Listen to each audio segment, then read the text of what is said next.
Bonjour, Romary Téné, je suis là encore. On va discuter de quelque chose de très important.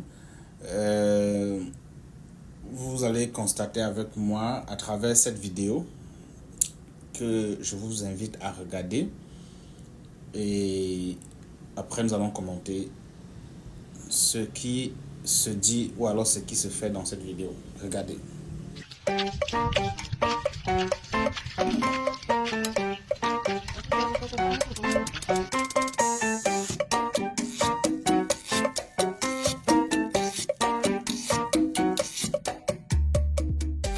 Imagine a robot that not only looks after crops, but does the entire farming job, from tilling to harvesting.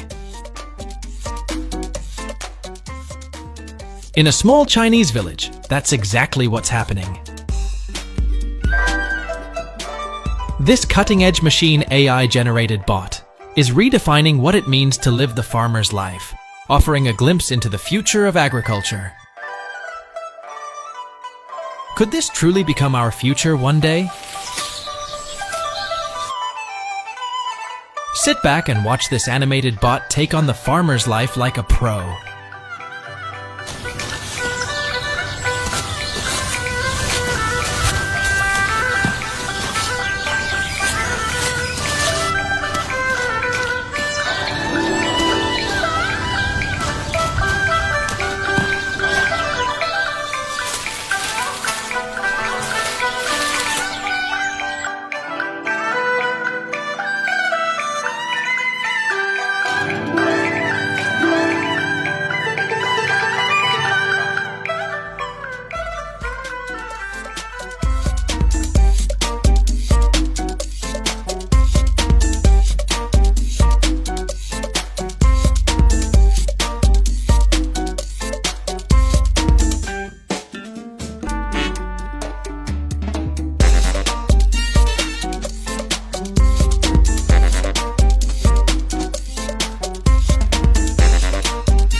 Alors, ce que je voudrais que vous reteniez dans cette vidéo, c'est tout simplement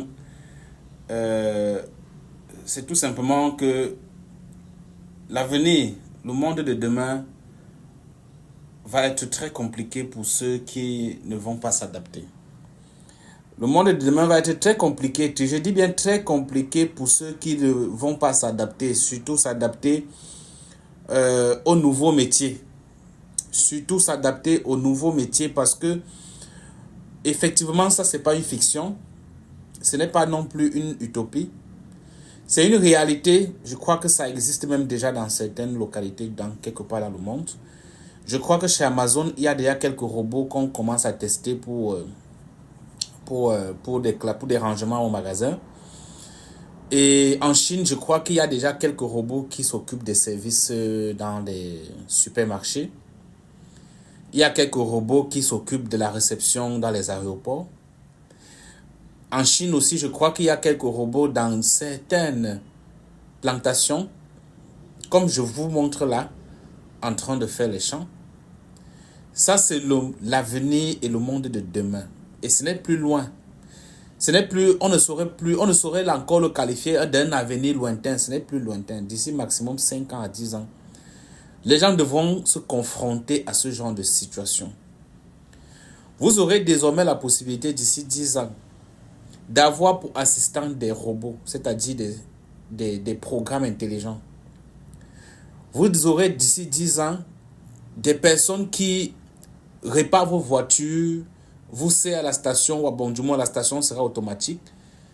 Vous aurez des gens dans la rue avec qui vous prenez un café. Vous allez croire que c'est des êtres humains, c'est des robots. Je crois que l'homme d'affaires Elon Musk a déjà des prototypes de ce genre. Il a une femme. Il a une femme qui est un robot intelligent, qui n'est pas un être humain, et c'est sa femme. C'est le monde de demain. C'est ce qui arrive. Donc, les gens devront plutôt penser à s'intégrer, à se préparer déjà à ce moment-là. Beaucoup de gens de métiers disparaîtront. Énormément. Trop de métiers qui vont disparaître. Et si quelqu'un, à partir de ce moment-là, ne sait pas reformer, vraiment, ils auront beaucoup de difficultés. Ils auront beaucoup de difficultés parce que, voyez-vous, pour un supermarché, par exemple, il serait économique et avantageux pour eux d'acheter un robot extrêmement cher, mais pour ne pas avoir à payer des salaires sur au moins 5 ans ou 10 ans. N'est-ce pas? Pour ne pas dire que monsieur, je suis enceinte, je prends un congé. Pour ne pas dire que monsieur, je suis malade, je prends un congé. Le robot ne connaît pas de congé, ne connaît pas de fatigue. Il travaille seulement. C'est quand sa batterie est à terre qu'il faut la recharger. Vous comprenez? Alors, préparer l'avenir, c'est très important. Chez nous, à MPA, nous sommes une entreprise spécialisée dans la technologie et l'intelligence artificielle. Nous savons très bien ce qui arrive. Préparez l'avenir, préparez la revenue de vos enfants dans les bonnes orientations. C'était Romaric Tene. Abonnez-vous pour ne pas rater les prochaines vidéos. Ciao.